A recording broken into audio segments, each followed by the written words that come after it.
Thank you, Jada. Is there any public comment? If you come forward, please keep it to 3 minutes, and if you can give your name and address, that would be great. All right. Yes, would you like to come forward? Yes?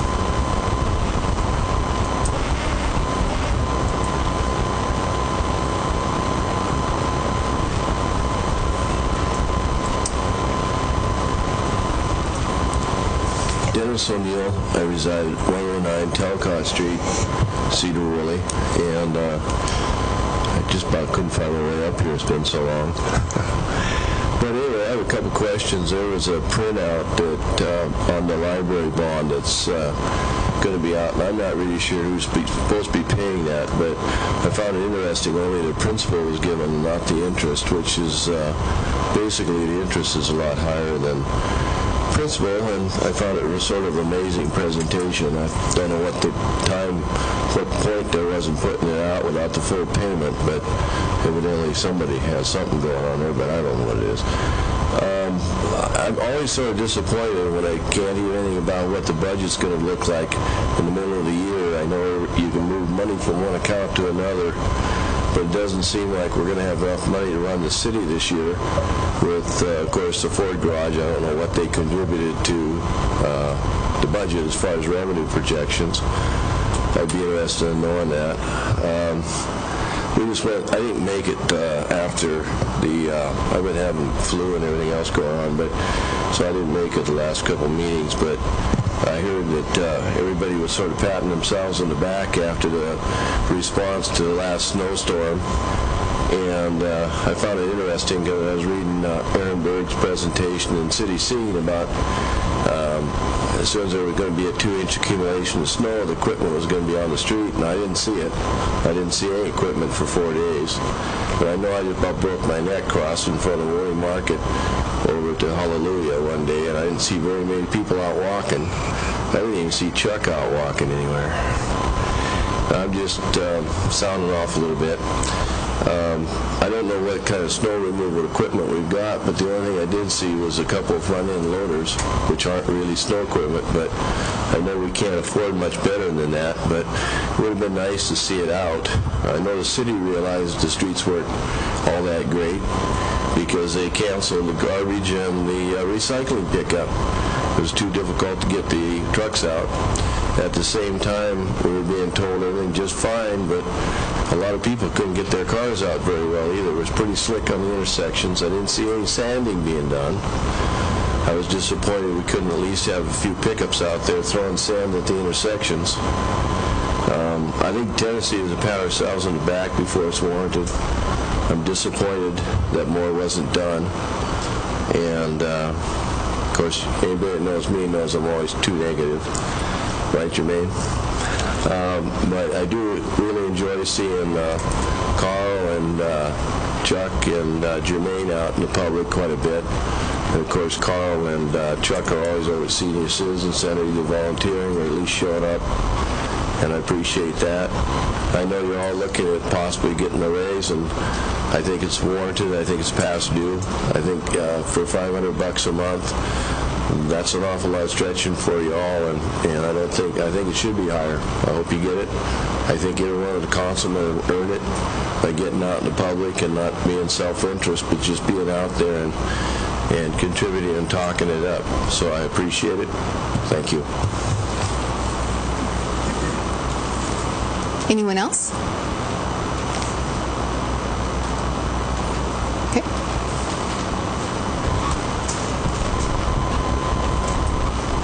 My name's Philip Murray. I live at 223 State Street, Sedro-Woolley.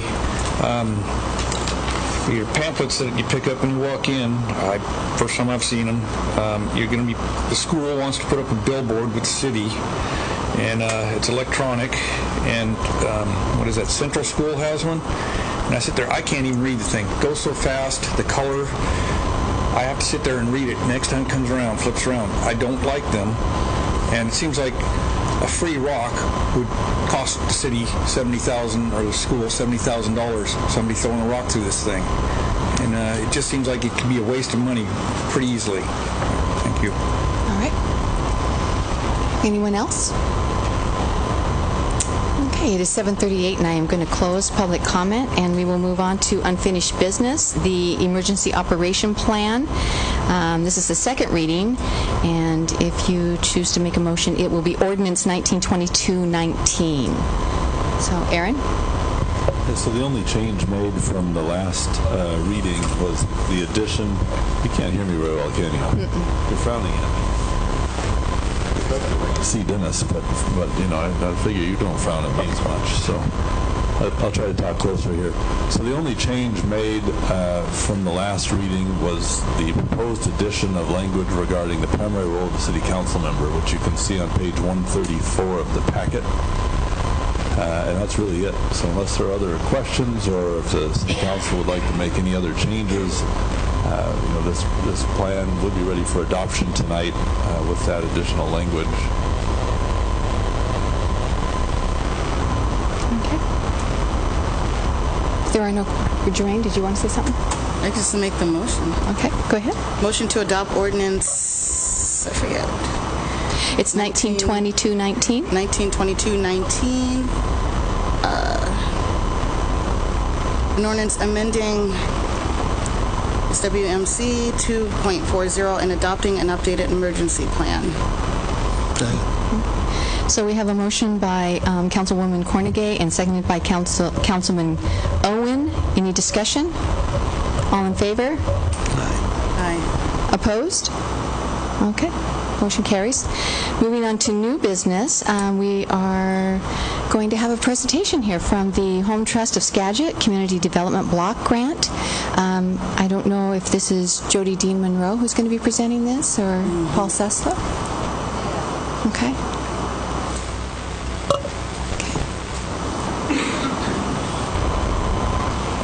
Forward arrows. Yep. Okay. Welcome, Jody. My name's Jody Monroe, and I am just humbly standing in front of you. It's not often that you get invited to stand in front of a city council or any sort of government. You've got a lot of business to do. And I'm representing a board of 10 people. Jermaine served on our board for a while, and I'm representing Home Trust of Skagit. What I'm going to do is I know you've gotten your packet, some information. Paul Schisler, who is our consultant, has spoken with some of you on the telephone. I'm going to give you some color, show you what we're doing in other areas of the county, and then Paul's going to do the heavy lifting and give you some details about the Community Development Block Grant that we hope you're interested in partnering with us to build affordable homes. Jada Trammell talked about opioid epidemic. When you turn on the television, you read your newspapers, you're going to hear about that epidemic, and you're going to hear about affordable housing. It's nationwide, and the Pacific Northwest has been hit hard. Skagit County has. Many people that you work with are struggling to pay their mortgages. They're struggling to pay their rents. They're struggling to even get a place to live. So Home Trust of Skagit, we are a small organization, and we specialize in building affordable homes for first-time home buyers. And first-time home buyers, it's not somebody that maybe bought a home for the first time. It can be a mother who is a single mom with 3 kids. So I'm going to run through some slides, show you what we're doing, and then Paul's going to follow up with some details, specific details about the Community Development Block Grant. So again, we're Home Trust of Skagit. This is Connie. Maybe she looks familiar to some of you. She was a Sedro-Woolley graduate. Connie and her 4 children found themselves in a place where they needed an affordable home, and Home Trust of Skagit sold her a home. Our number 1 buyer is a single mom with children in Skagit County. So she owns a home in our portfolio. Here, Paul Woodmansey, and this is kind of serendipity. These are some slides that Home Trust of Skagit uses a lot, but they just happen to be people in your neck of the woods. Paul Woodmansey, I can't say enough about Paul. He has built our last 4 homes in Summerlin. I'm going to show you some slides soon, and he builds them at cost for us. That's how we keep the affordability down, along with layering community development block grants and other government funding. There's Mayor of Mount Vernon. Summerlin's a project. Jermaine is well informed about that. It was 3 lots. We were able to purchase the land, and we partnered with Habitat, who's building again in your community. We built with Habitat and BYK Construction, Paul Woodmans, we built 11 high-density homes. And the city of Mount Vernon helped provide funding through community development block grants. Here's a couple lenders. One's a retired lender. The shorter one of the two, she just started a community land trust, just like Home Trust of Skagit in Snohomish County. And there's a lender there next to her. That's Summerlin. We promoted it hard. It's done very well. I call it our signature neighborhood. When I showed up 5 years ago, that was just dirt in the city of Mount Vernon with one house and a lot of activity that the police chief kept going to, or his men and women kept going to. Oops, let me back up. Went too far. Well, there we go. There's just... I'm jumping around. Well, you saw that really quickly. What? Can you help me?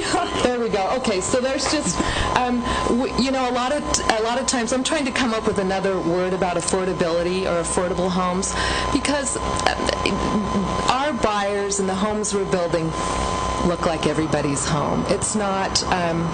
I'm not going to be politically correct when I say this, but it's going to come out of my mouth. Some people, the projects, the other side, no, these are homes that look like anybody's neighborhood. And the home buyers, they're 80% of the AMI, the area medium income or below. It's a school teacher starting at the front end of their career who walks into a bank, gets mortgage, and through layering of funding, we're able to get them in a home. So that's one of the homes that Woodmansy's built.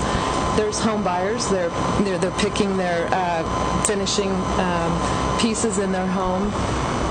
I'm popping this slide up. We're having an auction coming up, and maybe many of you got the notice. I'm not quite sure from our staff. That's coming up April 26th. There's one of the buyers of the home in Summerland. There's more pictures of Summerland. Here was a gathering. We had a lot of elected officials. You saw Del Benti was there, and if they can't come, their staff come. They're all interested in trying to figure out how we can partner together and build affordable homes. There's our first-time home buyer, Susan. Whenever I travel, it always starts with one home. That is back in 2009. She bought one of our first affordable homes. Paul, you can kind of start coming up here. Right now, this is more homes that we own, and we just were funded. Maybe many of you read it on the front page of the Skagit Valley Herald. We were just funded. It's tentatively funded right now until we get through an environmental study, but we're going to finish that neighborhood, and that'll be 5 more homes, 5 more families. Kids will have bedrooms and do well in school. There's just another shot of it. Are those the ones in LaConner? Yeah, those are in LaConner, yeah. So, and I'm going to end with that as Paul comes up. Yeah, that's LaConner. Started out as a self-help housing project, and Home Trust of Skagit ended up with the project. And we've got 18 rentals out there, and then 9 homeowners, and going to be adding 5 more by Christmas. So I want to invite Paul up to finish out tonight. Thank you. I'm glad to be here. My name is Paul Schisler. I'm an independent contractor, and one of the things I like to do is help nonprofit organizations that are working on housing affordability to find the funding they need to make the homes affordable. And so I think we have a golden opportunity here for the city of Sedro-Woolley to work with Home Trust of Skagit and others to bring in some funding from the state of Washington. The Community Development Block Grant is a once-a-year competition. Small cities and counties are eligible to apply, and one of the things that is eligible is homes that are affordable to people of modest income. With the 5 homes being built in LaConner, Home Trust of Skagit will be out of land and needs to find additional land for its next projects. Sedro-Woolley would be a good place to build. I could talk at length about the program. I've worked in Skagit and Whatcom County helping projects find community development block grant funding over the last 20-plus years. And there's no guarantee that this money will come through, but I think there's a good chance that this will be a competitive project. If a grant is offered to the city can pass that through to Home Trust of Skagit to use to buy property on which to build new homes. The program will allow up to $25,000 per home for property acquisition and no more than $750,000. But that would be a project for 30 homes. So we don't have land in mind yet. We don't have a willing... We want to find a willing seller with property that would be suitable for the kinds of homes that Jody was showing somewhere in Sedro-Woolley. If we can work together with the city, by June 5th, we would be able to submit a proposal to the State of Washington Department of Commerce, and then by September, they'll have rated and ranked all the proposals that came in, and we'll announce the awards. There's usually about 12 or so projects per year that get funded. There used to be more funding available, but there's still, this year, about $10 million available. So it would be great to bring some of that back to Skagit County. There's a lot of info in the packet. If anyone has any questions, I'd be happy to help answer. Are there any questions? Well, my only question is, you said June 5th. Is that the deadline for the application, or? Yes. This evening is not a decision for you. It's just to give direction to staff and us to come back with more information. There's a public hearing required as part of the application process. So that public hearing would have to happen before June 5th. And then the postmark deadline is June 5th. What's the cost to the city for doing this? Well, except for some staff time, hopefully there is no cost. There's no matching funds required, although that would be great if you wanted to offer some, but it's not required. Thank you. Did you have any questions? Well, I just want to add, it's possible.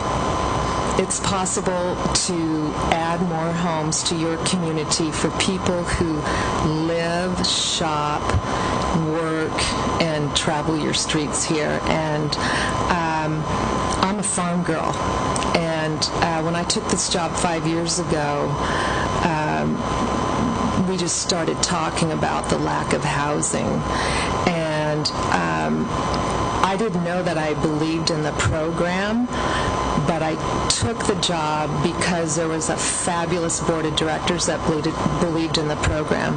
And my first month on the job, I went to a house that was sold, and I just had to do the finishing work. The previous director, who was a fabulous community man, he did the heavy lifting there, but I just went in and signed and went to the home. And it's a home in Mount Vernon, 4-bedroom, 2-bath, and the kid grabbed my hand and dragged me up to his bedroom. And he had been couch surfing, okay? Couch surfing. And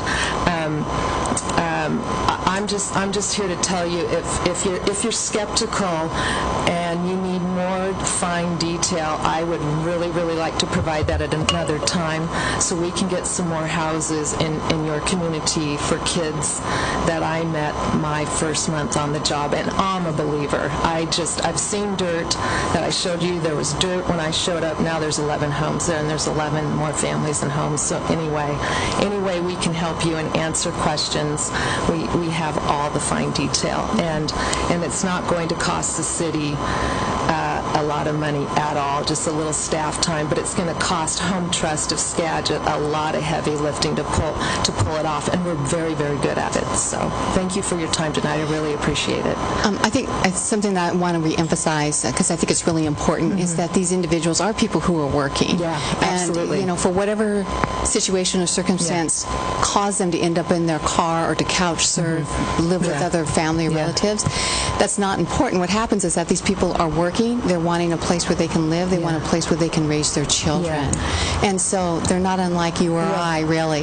Well, that mother that sold the home, she actually works for Skagit Valley College, and she's got 2 degrees. She just fell on a few little things, and now, she's in that home, she's paying a mortgage, and and it's up off of Wall Street in Mount Vernon. She's a happy camper. I don't want to belabor any of this. I think it's really important to know that families that end up purchasing these affordable homes are walking into a bank, Banner Bank, for instance. They're getting a traditional mortgage, and Home Trust of Skagit, through community development block grants, through the consortium with Skagit County that's headed that up, we just buy down the mortgage to make it more affordable, and that home is forever affordable to the next family that ends up with it. So anyway, it's and where they were couch surfing, or the apartment that they were renting, becomes available to another individual or family to go into it. So every little bit helps. Well, thank you for coming. Thank you for your It's a time. great program. Yeah, thank you. Thank you for coming. Thank you. All right, so let's see, moving on to City School LED message board, which we just heard about in public comment. Sure. Was there any direction on the prior item from council for follow-up? I guess what I would like to see is just how feasible it is, what kind of staff time, and what, if there's dirt that we can identify that if it's feasible. I think that would just what I'd like to see. Well, another thing I was wondering while she was talking is, so they partnered up in Mount Vernon. I was wondering if they could partner up with Skagit Habitat here. I was just wondering if that could work.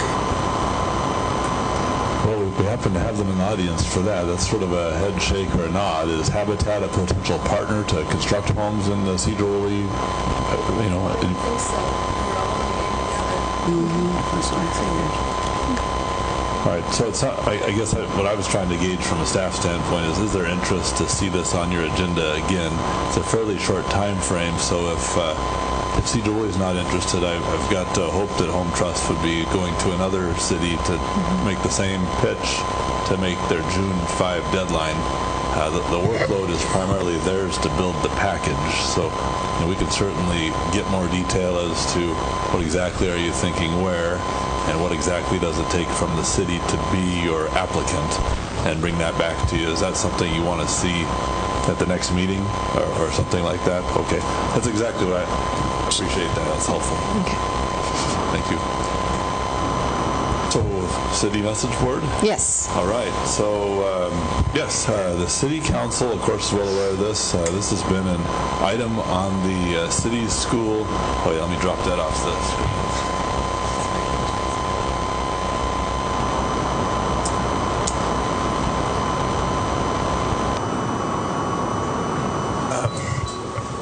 This has been something the city and the school district have been talking about for a number of years. As you're all aware, the city and the district currently partner on the signboard that's located at the corner of SR 20 and West Ferry. Their half gets changed with a bucket truck. Our half gets changed with a really cold Rick Limley, who's been doing this now for, I don't know the number exactly, but it's more than a decade. Our vision was to delete that sign entirely, replace it with something that can be uploaded remotely without regard to wind, rain, snow, or sleet, and of course maintain fresh messaging. So looked around the city, and the Bingham Park location was our preferred location. It reaches about 22,000 cars a day. The current sign location is about 11,000 cars a day, so we can double down on our outreach. And, of course, the school would be an equal partner in the cost. So our anticipated, the City Council adopted 2019 budget expected to spend $40,000 on this project. We're thinking it's going to come in closer to $35,000 with a total budget about $70,000. And we are ready to proceed unless there are questions or concerns from the council. You can see the agreement begins on page 145, deals with usage, priority of usage, and cost sharing for the duration of the sign's ownership. And then on page 149, you can see the conceptual drawing and design work for the sign, really intended to fit into the park. So the school board did approve this last night at their meeting. So really it's up to you if you'd like to proceed. It's certainly ready from a staff standpoint tonight. Jermaine? I didn't see anything in here about the brightness. Like, is there a limit on the brightness? Is it not going to be like Stillaguamish down where it hurts to look at it? Yeah, no, it's a good question. Those signs are probably visible from the moon. I think the more equivalent sign for us would be what you see on the east end of town at the Doc Campbell development. That's the same company, same sign technology on that sign. So it really depends on the size. And what you're seeing when you look at those big ones is they're huge. This is a 4-foot by 8-foot sign. I don't know what those are, but I would guess they're more like a 40-foot by 80-foot sign or something of that nature. And the only other thing was being right next to the roundabouts, and like you mentioned, the amount of traffic. It could be a distraction at that location, maybe. Well, I yield to Mark on that. When we looked at that, and Mark did look at that, the thought is the sign is set back far enough away from the intersection itself that you're really not reading it in the intersection. You're approaching the intersection. You come around the Bendix curve if you're headed westbound. You've got just a few seconds, really, on the highway, just like you do today, to see the sign, and then you pass the sign. And you've got equal distance really between that location and between the sign and the roundabout before you enter the roundabout. Exiting the roundabout, you can't see it till you've exited. So you've already made your decision to exit or not. I don't know, Mark, if you've got anything to add on the concern about roundabout. Yeah, the location proposed is midway between FNS and the roundabout entrance, 260 feet north, so it's more than adequate, I think. Okay. To give you an idea, if you want to look at it, the new restroom facility, there is a 114 by 54-inch sign there now. We're looking at replacing that sign with the signboard, moving that existing highway sign 50 feet to the south. For some reason, it looked like it was between the two roundabouts. That's why it looked like it was at that section. No, this is actually on SR 20. Yeah, it's on 20. Rather than on Cook Road. Got it. Yeah, but I don't see any problem with that. They have plenty of time to get their eyes back on the highway before they enter the roundabout, and that's the key point. Right on. Aaron, I have a question. Are you pretty stuck on that location? Because I feel like anybody who lives south of Highway 20 in town may never see that sign, because we may head west on either Ferry or West State Street. You may get more traffic there, but that may be from people coming upriver or tourism. I feel like it'd be more visible to all residents if it was at the same location it's at now. Yeah, so that particular location is problematic for us because we don't own it, if there's a better location, I think the school district's comfortable. We were looking at the broader service area, so the school district as a whole rather than just the city, and really the vehicle count was, I think, what was persuasive from our perspective in looking at it. There's just almost exactly twice as many vehicles at that location than on the 20 location. You could go Cook Road for that matter, because those legs are about equally balanced. And two signs, one on each leg would, I think, get the equivalent, traffic count. But I don't know, that was tough. We've driven around the city. We've looked at quite a few spots, and that one was the one that rose to the top, at least from our view. What about in the area where the train engine is? That's what I was thinking, yeah. Let's see, so that area would be same traffic volume of about 11,000. That would be in the curve. So I think Mark talked about there's some site issues there, and that would also be in an area that we don't own but we lease. So potential, but yeah, it's we did drive up and down looking for it because I would agree with you. It feels like being near where it is today would be positive because people are expecting that. I guess my hope would be that people would get used to where it is tomorrow and would still see it fairly regularly. Well, I still feel like anybody living south of 20 is not going to see it at that location, because we don't have a lot of reason, if we're going to head east, or if we're going to head west, we don't have a lot of reason to go right in that area. Yeah. Food for thought. Well, there's no perfect location, of course, and as Aaron said, we did look at quite a few spots, and the traffic counts are important, but I think the other thing that was already mentioned is we don't want a place where people are trying to turn and look at a sign at the same time. And that was the one that convinced me this was the best location, because you are driving straight, you have plenty of time to recover. You can see it from both directions is the other thing. The locations to the south would be more favorable for one direction or the other. And we literally have over 20,000 vehicles a day crossing that location. So. Carl? Yeah. I just wanted to honor Mr. Murray's comment about what protections do we have against someone with a rock. And then I have a second question. Well, we would have insurance. Insurance, okay. And then the second question is, I like to buy local. So where are we sourcing the video screen and the labor? Is it local here in Sedro-Woolley? Is it in the county? Is it in the state? Is it in the country? Looks like Meyer Sign. Yeah, Meyer Sign is the company that's proposing to do the work. Great. Thank you for reinforcing that. So this is a first read. We don't have to act on it now. You don't have to act on it now, but is there a motion, or are there more questions or comments?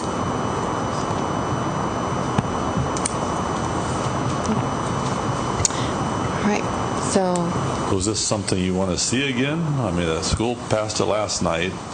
Sure. Do you want this to come back next time, or are you done with it, or what do you want to do with it here? Madam Mayor, I'd like to make a motion. Yes.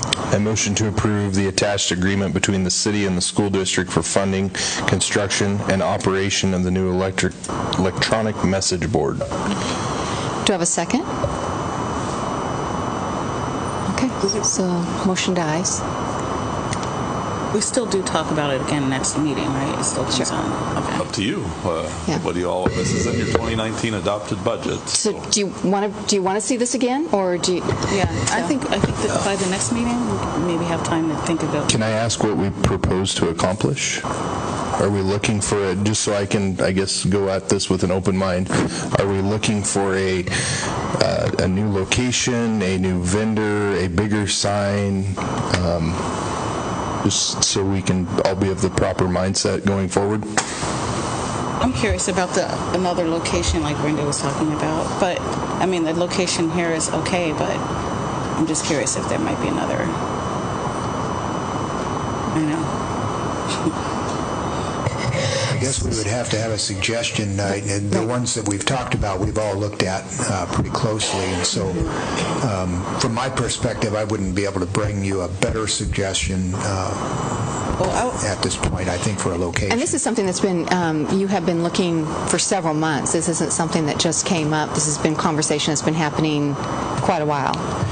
There is a little time impetus on this, too. Nathan is set to move forward with an electrical service from the new restroom facility to the location of the sign, and we do need to kind of keep that moving forward. I have a parliamentary inquiry.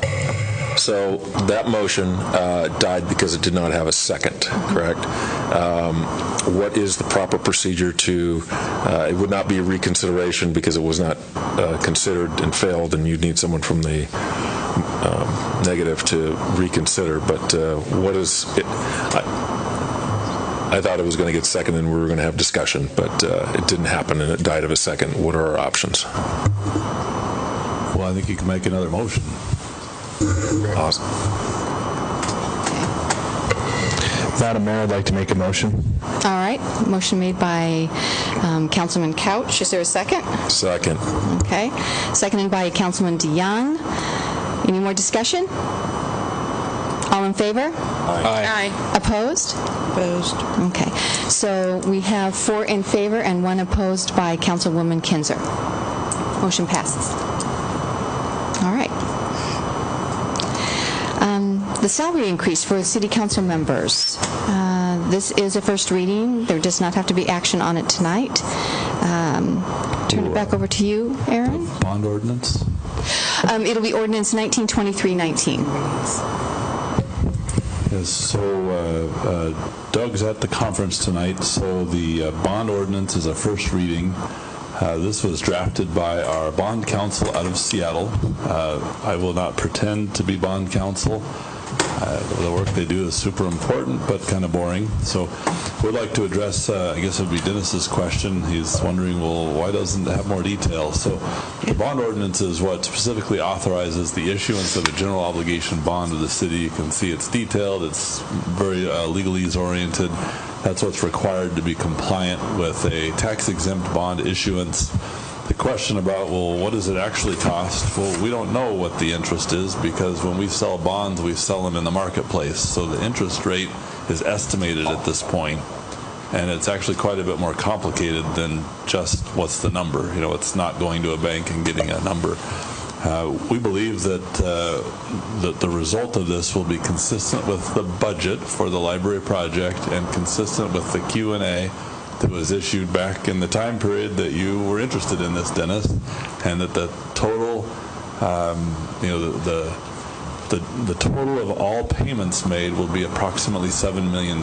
So therefore, the interest would be somewhere in the $1.85 million. But again, that's more complicated because our interest rate is likely to be issued at a rate that's higher than market, but the purchasers of our tax-exempt bonds will pay a premium to get that. So the net result will still be an interest rate in the 3.9 to 4% range, but the face value of the bonds will likely be closer to 5%. So, but again, the total of all payments, consistent with the Q&A and the budget, that hasn't changed. I just have to say it, the sky is not falling, the city is not going broke, we will pay all of our bills this year, all consistent with the budget. So this is a first reading, not requesting action tonight. If you've got any questions, I'd be glad to take a shot at them, but this is the work of bond counsel who do nothing but the very boring, detail-oriented product that you see beginning on page 151. Separately, I would just mention that we've got a two-pronged approach here. So the LTGO, the general obligation bond, is the path that we have anticipated going in from the beginning. But Doug has also issued a request for proposals, an RFP, to local banks for the possibility of a direct placement bond with a local bank. So we're going to see the results of that RFP and then compare that with what we believe the market would produce with a bond issuance and have a recommendation for you on that. Timeline is moving pretty quick, so we're looking for action at the next council meeting so we can get the bond issued and have funding available in timing with our anticipated contract signing following the May 10th bid opening and construction beginning in June. So are there any questions I can answer for you or not? Okay. We'll bring this back at the next council meeting. So now on to the salary increase for council members. Aaron, I think you're up again. Sure. So this is a follow-up item from the City Council from the last meeting. The motion was made to bring back to the council an ordinance that would increase council pay from the current $500 a month to $900 a month. I put in the packet just some information for you about cost, since that's something that you look at with really anything we do that costs money. Under the Washington State Constitution, the salary ordinance that the council has the authority to enact would not benefit any of you until there's an intervening election. So therefore, it's not particularly simple to just come up with the dollar amount. It takes some time to get there. In 2019, the seat currently occupied by Councilmember Kelly would be the first to receive the new pay raise for the December pay period because she is an appointee and would therefore take office. Either she or her replacement, the newly elected person, would take office following certification. So the cost for this in 2019 would be about $431. And then in 2020, we'd have 3 council members for the full year for a cost of $15,523, and the same would be true for 2021. And in 2022, in January, we'd have the full 7 council members receiving the new rate of pay for a total annual cost of $36,222. So this is entirely within the council's purview to establish the council's salary. Again, it doesn't directly benefit any of you without an intervening election. And I guess my only editorial comment is, from a timing standpoint, my view is the best time to do this is before filing week. So if anybody wants to file for office, the decision that you've made is something that they can consider in making that choice. So, sometimes you see a council make this decision in December, right before new offices come into place. And I've always thought that was less than fully transparent to the public. So doing it prior to filing week means that everybody in the city knows what that job will pay and has the opportunity to step up if they so choose. So. Any questions? Discussion? What are we going to do? I mean, this is a council decision, and we're absent to two council persons. So, this is also a first read, so you don't have to. Yeah, I would move that we put this off till the second reading, maybe. Okay. So we have a motion to put it off. Okay. Yeah, I'll make a motion that we put this off to the second reading. Okay. Motion made by Councilman Owen, seconded by Councilwoman Cornegay to put this off. We don't necessarily need to do this because it is a first read, but all in favor? Aye. Aye. Opposed? Okay. That's strange. All right. So that will move on. We'll see that on at the next council meeting. So that is it. Is there anything for the good of the order? There are no executive sessions. All right. If there are no objections, we are adjourned.